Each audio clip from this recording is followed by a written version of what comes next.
बिस्मिल्लाहिर्रहमानिर्रहीम। अस्सलाम वालेकुम वरहमतुल्लाहि वबरकातुहू। नाज़रीन, गुज़िश्ता कई दिनों से मुफ्ती मुनीबुर रहमान साहब दामद बरकातुहुल आलिया नस्ल रजा खानियत की हिट लिस्ट पर हैं। कल तक जो लोग मुफ्ती मुनीबुर रहमान साहब को मुफ्ती आजम कहते थे और मसला के आला हजरत का अलम बरदार कहते थे, आज वही लोग मुफ्ती मुनीबुर रहमान पर बकवास करते नजर आते हैं। मुफ्ती मुनीबुर रहमान साहब को धमकियां दी जा रही हैं, उन्हें तौबा करने का कहा जा रहा है, उन्हें रुजू करने का कहा जा रहा है। तो ऐसा कौन सा गुनाह था जो मुफ्ती साहब ने किया और अब उन्हें तौबा करनी चाहिए और रुजू करना चाहिए?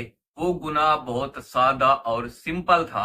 पहला गुनाह उन्होंने ये किया कि उन्होंने मुफ्ती तकी उस्मानी साहब के साथ बैठकर इसराइल के खिलाफ जिहाद का फतवा दिया। और दूसरा गुनाह उनका ये हुआ, वो लाहौर मीनारे पाकिस्तान में कायद जमीयत हजरत मौलाना फजल रहमान साहब के मिलियन मार्च में पहुंच गए और उनका वहां पर बहुत अच्छा इस्तकबाल हुआ। उन्होंने वहां पर तकरीर भी की। तो जैसे ही मुफ्ती मुनीबुर रहमान साहब ने उस स्टेज पर पांव रखा तो ऐसे लगा जैसे नस्ल रजा खानियत की दुम पे पांव आ गया। तो नस्ल रजा खानियत के कुछ नाम निहाद मौलवियों ने, सारे नहीं, कुछ थोड़े बहुत हैं, अक्सरियत जो है आज भी हजरत मौलाना मुफ्ती मुनीबुर रहमान के साथ है। वो उनकी उतनी ही इज्जत करते हैं जितनी वो पहले करते थे। लेकिन उनमें कुछ ऐसे लोग घटिया थे जिन्होंने अपने मुफ्ती आजम का ही ख्याल नहीं किया। कल तक जिन्हें वो मुफ्ती आजम कहते रहे और मसला के आला हजरत का अलमबरदार कहते रहे, आज उसी मुफ्ती आजम पर फतवा कुफ्र लगाने का सोच रहे हैं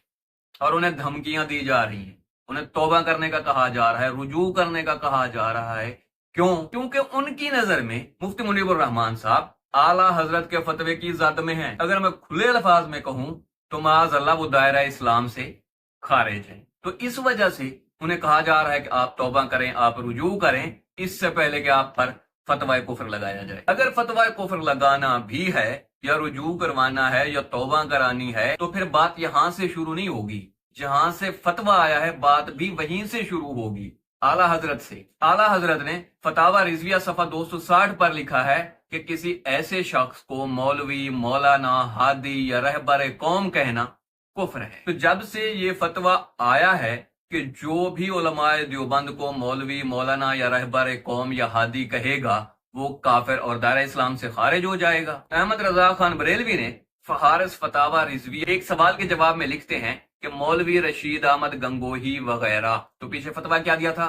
जो इन्हें मौलवी या मौलाना कहे वो काफिर है। तो पहला शिकार आला हजरत खुद बन गए। अब जरा आगे चलते हैं। इस फतवे का दूसरा शिकार मुफ्ती फैज अहमद उवैसी और मौलाना कौसर नियाजी हुए। किताब का नाम है सैयदना आला हजरत सफा 12 पर मुफ्ती फैज अहमद उवैसी ने उलमाए देवबंद को मौलाना लिखा है। लिखता है कि मौलाना कौसर नियाजी अपने मकाला में बयान किया कि मैंने सही बुखारी का दर्स मशहूर देवबंदी शेखुल हदीस हजरत मौलाना मोहम्मद इदरीस कांदलवी से लिया।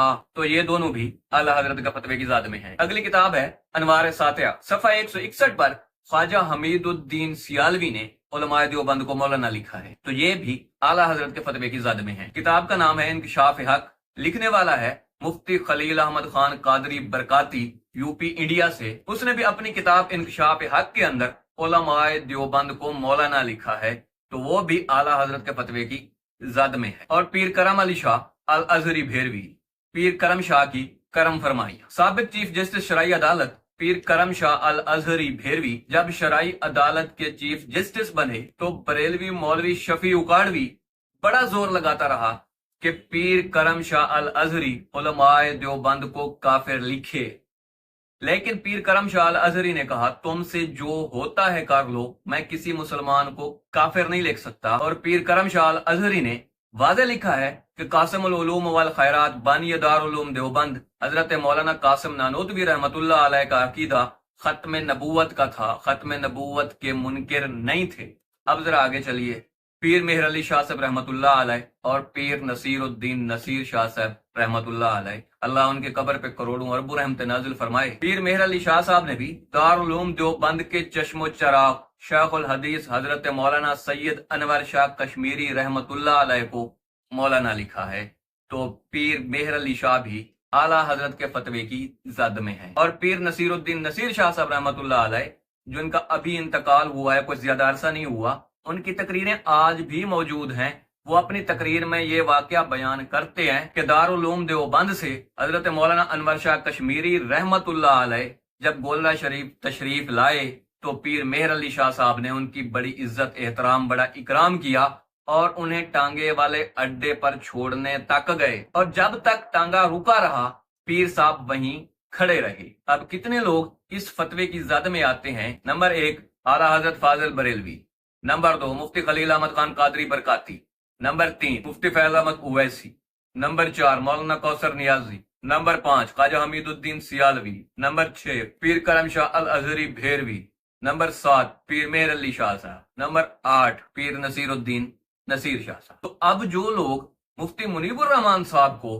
توبہ کرنے کا کہہ رہے ہیں، رجوع کرنے کا کہہ رہے ہیں، تو انہیں چاہیے کہ پہلے وہ ان حضرات کی بات کریں۔ کیا ان حضرات نے جو علماء دیوبند کو مولانا کہا تھا انہوں نے رجوع کیا تھا، توبہ کی تھی؟ اگر کیا تھا تو سامنے لائیں، اگر نہیں کیا تھا تو پہلے ان بزرگان پر فتوی کفر لگائیں، قوم کو واضح بتائیں کہ ان لوگوں نے علماء دیوبند کو مولانا کہا تھا، انہوں نے توبہ نہیں کی تھی، یہ دائرہ اسلام سے خارج ہو گئے تھے نعوذ باللہ۔ جیسے انہوں نے پیر کرم علی شاہ پر فتوی کفر لگایا تھا، تو اب جرت کریں، ذرا ان تمام کی لسٹ بنائیں اور لوگوں کو دکھائیں بھائی ہم مسئلہ کے اعلیٰ حضرت کے ساتھ ہیں اور اعلیٰ حضرت کے فتوے کی زد میں یہ لوگ دائرہ اسلام سے خارج ہیں۔ ایسے نہیں ہوگا کہ آپ ان کو چھوڑ دیں کیونکہ وہ بڑے نام ہیں تو یہ ہمارے دور کے ہیں، اب ان کو پریشرائز کیا جائے، ان کو دھمکیاں دی جائیں۔ ایسا میں نہیں کہہ رہا، بلکہ ان کے اپنے لوگ کہہ رہے ہیں، مفتی صاحب خود کہہ رہے ہیں کہ مجھے سیکورٹی تھریٹس ہیں۔ دعا ہے اللہ تعالیٰ حضرت مولانا مفتی منیب الرحمان صاحب دامت برکاتہم العالیہ کو ہر شریر کے شر سے محفوظ رکھے